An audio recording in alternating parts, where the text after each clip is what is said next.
ये है कुछ important current affair. Delhi metro के स्थापना दिवस समारोह में वुमेन ऑफ द ईयर के खिताब से सुषमा यादव को सम्मानित किया गया है। सुपर्णा शर्मा और आर के आनंद को इलेक्टेड रिपोर्टिंग ऑफ कमेंट्री सेंट्री के श्रेणी में पुलित्जर पुरस्कार से सम्मानित किया गया है। भारतीय वैज्ञानिक प्रवीण शेख को 2026 का वेल्ट्री अवार्ड मिला है। मुंबई में प्रतिष्ठित business reformer of the year 2025 के लिए एन चंद्रबाबू नायडू को सम्मानित किया गया है। एन अलीम यूसुफ को एआई आधारित संरक्षण ऐप के लिए WWF द्वारा सम्मानित किया गया है।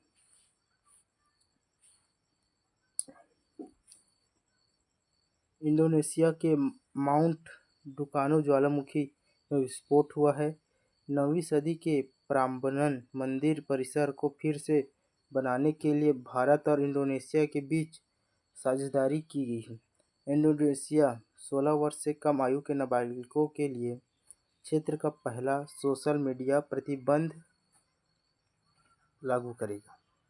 इंडोनेशिया के अजगर ने सबसे लंबी जंगली सर्प के रूप में गिनीज वर्ल्ड रिकॉर्ड बनाया है। इंडोनेशिया के जावा द्वीप पर एक बड़ा भूस्खलन हुआ है। ये कहाँ हुआ है? जावा द्वीप में, इंडोनेशिया के। इंडोनेशिया भारत और ब्राज़ील के साथ ट्रॉपिकल फॉरेस्ट एवर फंड में शामिल हुआ है। ऑस्ट्रेलिया ने इंडिया के साथ नई सुरक्षा संधि पर हस्ताक्षर किए हैं। अगला करंट अफेयर है, Ahmedabad rail depot water neutral rail depot बनकर उभरा है। प्रतिभाशाली एथलीटों के डीएनए की मैपिंग के लिए गुजरात में स्पोर्ट्स जीनोमिक्स प्रोग्राम लॉन्च किया गया है। भारत के सेमीकंडक्टर फैब्रिकेशन प्लांट के लिए पहले आर्थिक क्षेत्र सेज को धौलेरा में मंजूरी दी गई है। नारित एआई नामक एआई टूल को गुजरात पुलिस द्वारा लॉन्च किया गया है। गुजरात हाई कोर्ट ने एआई के इस्तेमाल को लेकर एक सख्त नीति जारी की है। प्रधानमंत्री मोदी ने गुजरात के सानंद में केन्स सेमीकॉन प्लांट का उद्घाटन किया है। प्रधानमंत्री मोदी ने गांधीनगर में सम्राट संस्कृति संग्रहालय का उद्घाटन किया है। नेक्स्ट है, नीति आयोग के पूर्वोत्तर की पहली महिला पूर्णकालिक सदस्य डॉक्टर जोराम आनिया बनी है। भारत खेड़ा ने एमएसएमई सचिव के रूप में कार्यभार संभाला है। रोहित जैन को आरबीआई का नया डिप्टी गवर्नर नियुक्त किया गया है। भारतीय अंतर्राष्ट्रीय फिल्म महोत्सव IFFI के 97वें संस्करण के लिए आशुतोष गोवारिकर को महोत्सव निर्देशक नियुक्त किया गया है। अनुग्रह नारायण दास ने रक्षा लेखा महानियंत्रक CGDA का कार्यभार संभाला है। अखिल भारतीय आयुर्विज्ञान संस्थान एम्स नई दिल्ली के अंतरिम निदेशक के रूप में निखिल टंडन को नियुक्त किया गया है। नेक्स्ट क्वेश्चन है,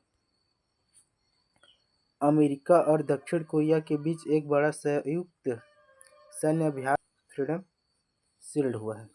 दक्षिण कोरिया के पूर्व राष्ट्रपति यून सुक योल को उम्र कैद की सजा सुनाई गई है।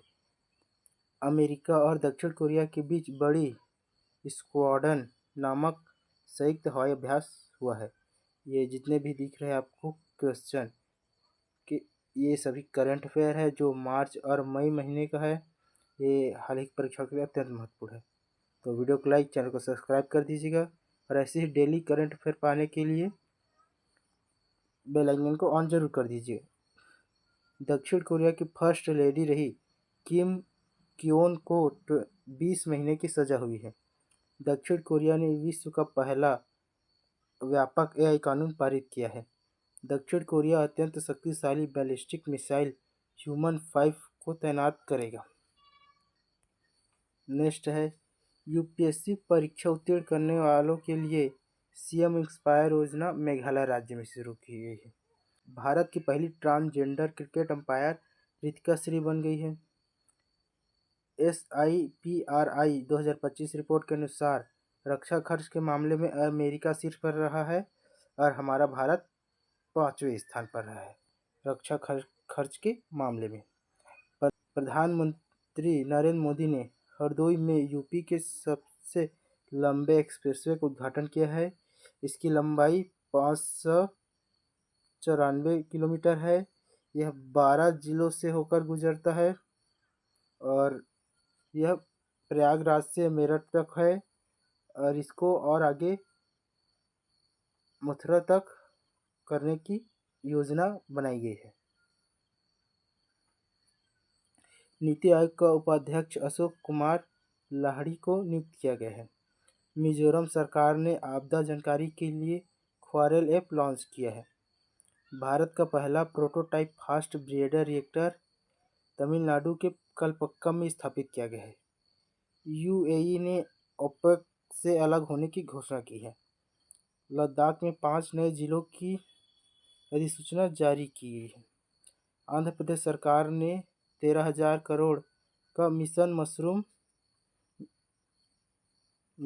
शुरू किया है। और सबसे अधिक मशरूम किस राज्य में होता है? यह बिहार राज्य में होता है। भारत में सबसे अधिक मशरूम बिहार राज्य में होता है। 2026 विंटर ओलंपिक्स की मेजबानी इटली करेगा। जर्मनी ने आधिकारिक तौर पर वर्ष 2026 के लिए G7 की अध्यक्षता इटली को सौंपी है। ग्लोबल फूड सिटी रैंकिंग 2025-26 में नेपल्स शीर्ष पर रहा है। इटली अपने राष्ट्रीय व्यंजनों के लिए यूनेस्को की मान्यता पाने वाला पहला देश बन गया है। प्रधानमंत्री मोदी ने जॉर्जिया मेलोनी की आत्मकथा की प्रस्तावना लिखी है। भारत ने इटली में 2 दिवसीय कास्ट ग्राड ग्लोबल समिट में भाग लिया है। इटली में माउंट एटेना ज्वालामुखी फट गया है। इटली के मध्य पूर्व संकट पर चर्चा के लिए G7 सम्मेलन आयोजन किया गया है। बेंगलुरु की पुलिस ने नरम्मा 112 इमरजेंसी हेल्पलाइन में भारत का पहला AI संचालित बहुभाषी फीचर लॉन्च किया है। केंद्रीय मंत्री अश्विनी वैष्णव ने बेंगलुरु में बुलेट ट्रेन निर्माण संयंत्र आदित्य का उद्घाटन किया है। कर्नाटक में स्थित याना गुफाओं को राष्ट्रीय महत्व का भू विरासत स्थल का दर्जा दिया गया है। प्रधानमंत्री नरेंद्र मोदी द्वारा कर्नाटक में श्री गुरु भैरवक्य मंदिर का उद्घाटन किया गया है। कर्नाटक में सिंधनूर में श्री कृष्णदेवराय सैनिक स्कूल का उद्घाटन किया गया है। नमो ड्रोन दीदी योजना के तहत कर्नाटक में सबसे अधिक महिला SHGs को ड्रोन पायलट के रूप में प्रशिक्षित किया गया है।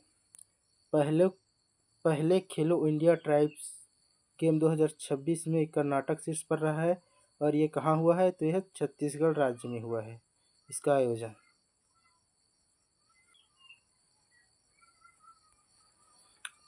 नेक्स्ट क्वेश्चन है, एटलस ड्रोन स्वाम सिस्टम का अनावरण चीन ने किया है। चीन के शेहजेन विश्वविद्यालय में प्रत्यक्ष कोयला ईंधन सेल विकसित किया गया है। चीन ने चंद्र उल्कापिंड के भीतर एलियन खनिज की खोज की है।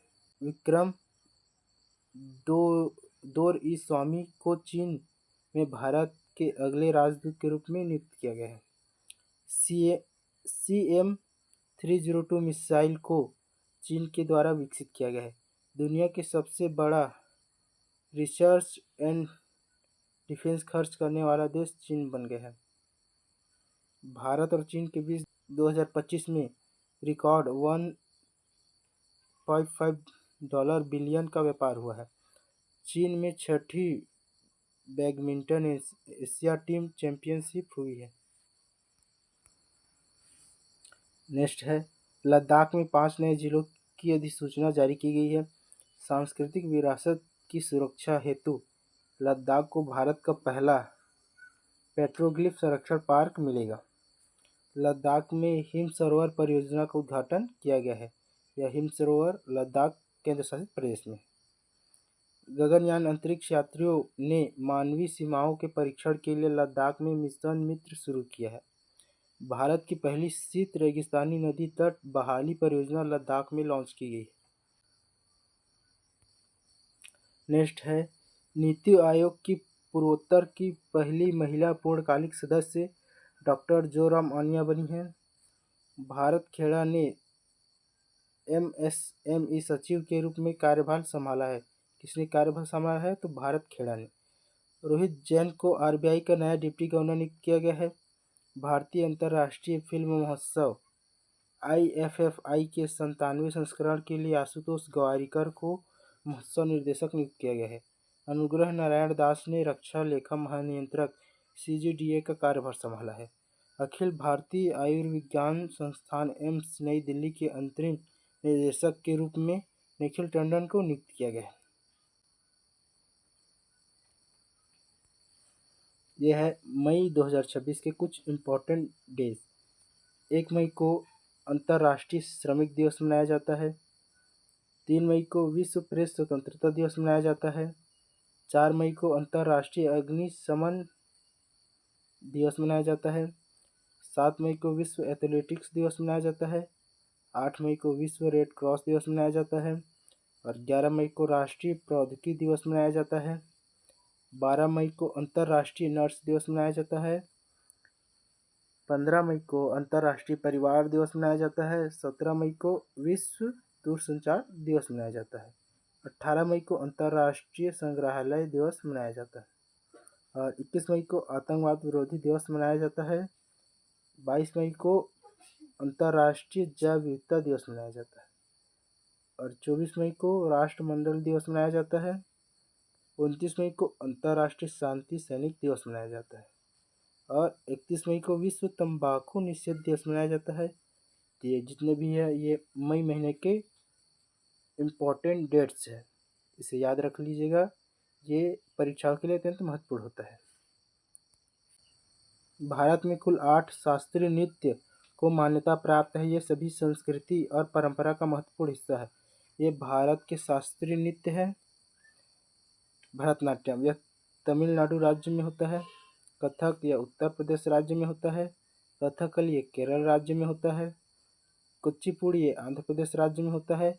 ओडिसी ये उड़ीसा राज्य में होता है और मणिपुरी नृत्य ये मणिपुर राज्य में होता है। मोहिनी अट्टम ये केरल राज्य में होता है और शास्त्रीय नृत्य यह असम राज्य में होता है।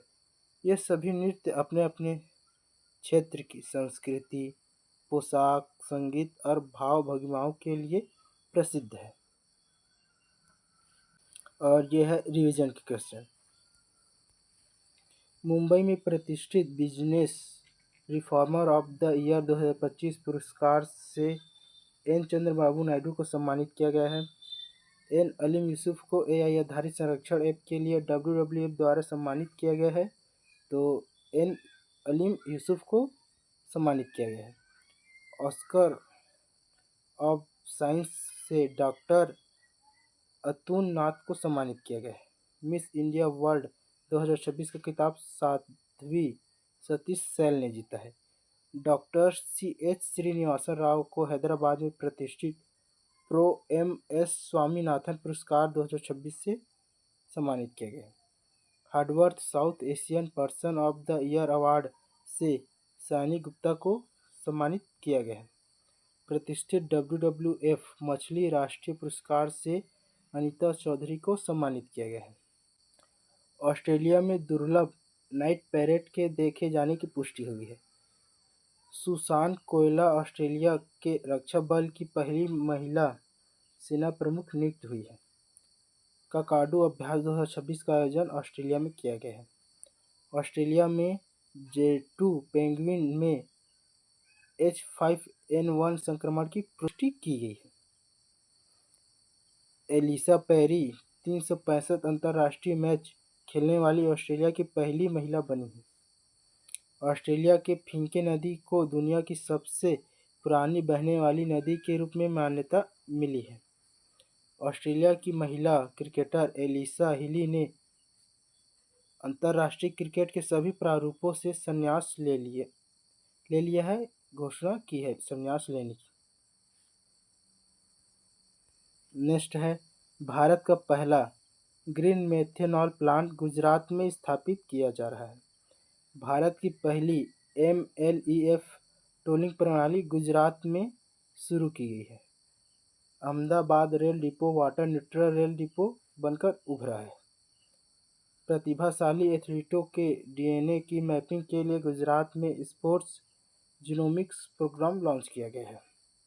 भारत के सेमीकंडक्टर फैब्रिकेशन प्लांट के लिए पहले आर्थिक सेज में धोलेरा में मंजूरी दी गई।